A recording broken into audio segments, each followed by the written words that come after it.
Solving three math problems in three different ways. In this presentation, I, Shadman, will be solving three math problems from section 3 of 3 of practice test 1 of the math proficiency test. I will be solving each of the three math problems in three different ways. I will solve the following math problems from the section. Question 2, question 3, and question 5. By solving these math problems in three different ways, I hope to demonstrate my flexibility in mathematical problem solving and my understanding of important math concepts like unit conversion, linear relationships, rate of change, and patterning in algebra. Rather than relying on a single method, I will apply multiple methods to approach my answers, and will highlight how mathematics can be approached from more than one perspective. The first question I want to begin with is the following. Question number 2. The length of a classroom is 7.5 meters. What is the length of the classroom in millimeters? The first method I will use to solve this problem is metric conversion. According to my prior knowledge of basic metric conversion, I know that 1 meter equals 100 centimeters or 1000 millimeters. Therefore, to convert 7.5 meters into millimeters, I will multiply 7.5 by 1000. When multiplying by 1000, I will move the decimal point 3 places to the right. As a result, 7.5 becomes 7,500 and 7.5 meters becomes 7,500 millimeters. The second method that I will use to solve this problem is called breaking the number apart. I will break 7.5 meters into whole and decimal parts and will ultimately add the two values I get, 7 meters and 0.5 meters. First, I will convert 7 meters into millimeters. Since 1 meter equals 1000 millimeters, 7 meters must equal 7000 millimeters. Next, I will convert 0.5 meters into millimeters. I know that half of 1000 is 500, and in that case, 0.5 meters would equal to 500 millimeters. After having converted both parts, I will add the two amounts I have together. 7,000 plus 500 equals 7,500. The total length of the classroom is 7,500 millimeters. The third method I will use to solve this problem is the fraction method. Since there is one decimal place in the number 7.5, I will write the number as a fraction with 10, as the denominator 7.5 times 10 gives me 75, my numerator, and 1 times 10 gives me 10, my denominator. Next, I will divide both my numerator and my denominator by the greatest common factor that the two numbers share, 5. 75 divided by 5 gives me 15, and 10 divided by 5 gives me 2. The fraction, and more specifically the improper fraction I end up with, is 15 over 2. Please note that this is an improper fraction because the numerator 15 is greater than the denominator 2. Had the numerator been smaller than the denominator, it would have been a proper fraction, but that is not the case over here. Since I am still working with meters, even if I have a fraction, I will multiply this fraction by 1000. I will multiply 15 by 1000, which will give me 15,000, and then I will divide this number by the denominator 2, which will give me my quotient of 7,500 millimeters. In conclusion, all three methods show that 7.5 meters equals 7,500 millimeters. Moving on to question number 3. Salim chooses a cell phone plan that charges a flat fee of $40 per month and $10 per gigabyte of data. Write an equation that represents the cost of Salim's cell phone data. The first method I will use to solve this problem is direct interpretation. This is where the grasp method, something that I learned in grade 9 science, comes handy.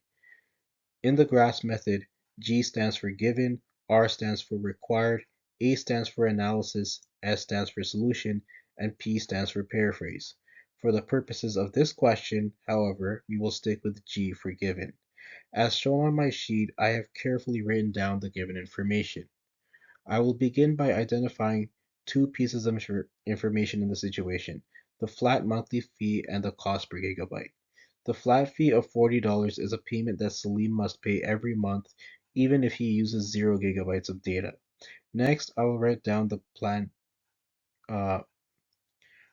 the plan charges. Sorry, next I will write down that the plan charges $10 for each gigabyte of data that is used. To the left of this information, I will write down the variables I will use when writing my equation. I will use, uh, I will use, sorry, I will use N to represent the data cost, and I will use capital C to represent the total cost of the cell phone plan. Since the cell phone plan charges $10 for each gigabyte used, I will place an N right next to $10 as this number can change depending on the number of gigabytes used. On the other hand, in other words, 10 will be my coefficient and N will be my variable. On the other hand, I will not place a variable next to 40 because 40 is a fixed amount. The equation I end up with is C equals 10N plus 40, which represents the total cost of the cell phone plan.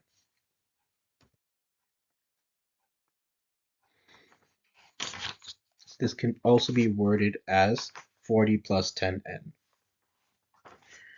The next method I will use to solve this problem is the table method.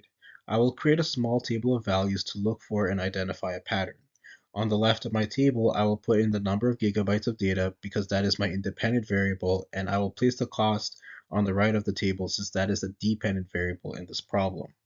I will begin by showing on my table what happens when Salim uses 0 gigabytes of data. Salim still pays the flat fee of $40 per month. So the cost for month one is $40. The moment Salim uses 1 gigabyte of data, $10 is added to the total cost of his plan, and so his payment becomes $50. For 2 gigabytes, the total cost becomes $60. Thus, each extra gigabyte of data use adds $10 to the total cost, which begins at $40 when n equals 0. The pattern illustrates the following linear equation: C equals 40 plus 10n. The next method I will use to solve this problem is the linear model. I am aware that my starting payment is $40, and this will be the y-intercept in my graph.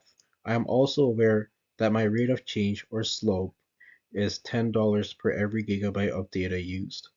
For every 1 unit increase in gigabytes on the horizontal axis, the cost will increase by $10 on the vertical axis. This is why the slope is is 10. Since linear equations follow the form y equals mx plus b, where m is the slope and b is the starting value, I will substitute 10 for m and 40 for b.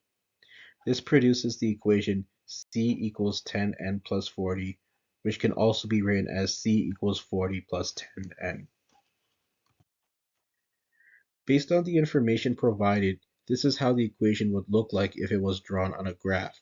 The number of gigabytes would be on the x-axis, the total cost of the plan would be on the y-axis, and the title I would give the graph is Salim's cell phone plan, since that is the main topic of discussion in this situation. The straight line in the graph demonstrates a constant rate of change. In conclusion, all three methods, whether it be writing the equation directly, using a table, and interpreting the graph, lead to the same equation: C equals 40 plus 10n.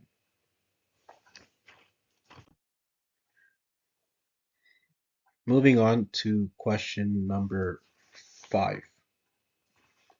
The temperatures at 2 a.m. and 4 a.m. on a particular day are recorded in the table below. If the relationship between temperature and time is linear, what are the temperatures at 3 a.m. and 5 a.m.? The first method I will use to solve this problem is finding the rate of change. I will begin by looking at the temperatures given at 2 a.m. and 4 a.m. At 2 a.m. the temperature is minus 8 degrees Celsius, and at 4 a.m. the temperature is minus 2 degrees Celsius. In the question, it is stated that the relationship is linear. This means that the temperature changes at a constant rate. Firstly, I will calculate how the temperature changed over 2 hours. I will subtract minus 8 from minus 2 since minus 2 degrees Celsius represents the temperature at the more recent time, 4 a.m., while minus 2 represents the temperature at an earlier time, 2 a.m. This gives me a difference of positive 6 degrees Celsius. Now, I know that the temperature increased by 6 degrees between 2 a.m. and 4 a.m. The next thing I will do to find my hourly rate of change is divide this difference by 2. 6 6 divided by 2 equals 3, and this quotient indicates that the temperature has been increasing by 3 degrees per hour. To find the temperature at 3 a.m., I will add 3 to negative 8, which gives me minus 5 degrees Celsius, and I will add 3 to minus 2, which gives me positive 1 degree Celsius. The next method I will use to solve this problem is interpolation and extrapolation. To provide some context, interpolation is used to estimate unknown values that are between known data points, and extrapolation is used to estimate values that are outside the range of known data. Because the change in temperature is linear, the temperature will increase by the same amount every hour. Using the previous method, I have determined that the temperature increases by 3 degrees every hour. Starting at 2 a.m., the temperature is minus 8 degrees Celsius. To find the temperature at 3 a.m., I will interpolate. I will work with the data that I have for 2 a.m. and 4 a.m. The temperature for 3 a.m. will be 3 degrees warmer than the temperature at 2 a.m. and 3 degrees colder than the temperature at 4 a.m. Therefore, at 3 a.m., the temperature will be minus 5 degrees Celsius. To find the temperature at 4 a.m., I will extrapolate as the default table does not mention 6 a.m. in its rows, but only rows for timings between 2 a.m. and 5 a.m. I will work with the data I have for 2 a.m., 4 a.m., and 3 a.m. By now, I am confirmed that the temperature goes up by 3 degrees Celsius every hour. Therefore, I will add 3 to the temperature for 4 a.m., which is minus 2 degrees Celsius, and the sum of this will be positive 1 degree Celsius.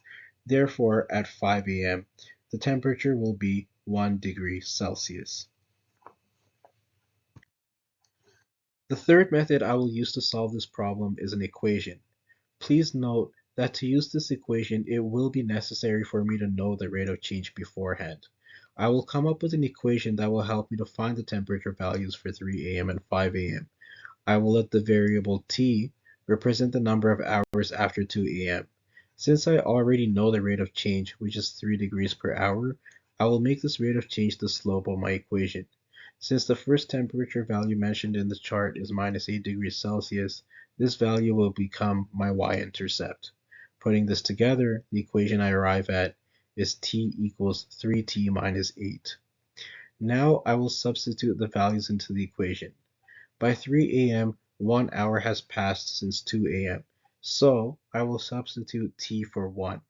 The equation will then become t equals 3 times 1 minus 8, which gives me minus 5 degrees Celsius for 3 a.m.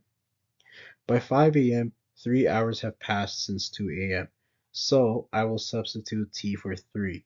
The equation will then become t equals 3 times 3 minus 8, and that gives me positive 1 degree Celsius for 5 a.m. As shown by all three methods, the temperature at 3 a.m. is minus 5 degrees Celsius, and the temperature at 5 a.m.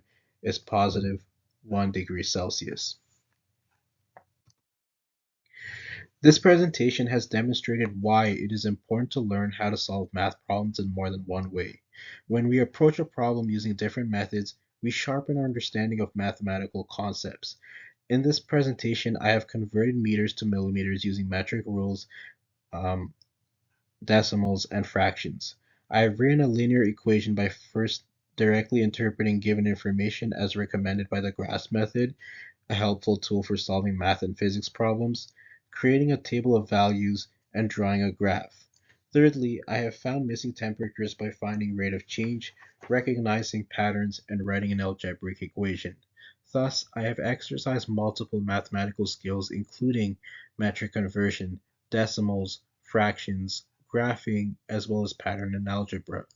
Solving a problem gives us a way to check our work. When different methods lead to the same answer, we know that our solution to the corresponding math problem is correct. I hope you enjoyed watching this presentation. Thank you for watching.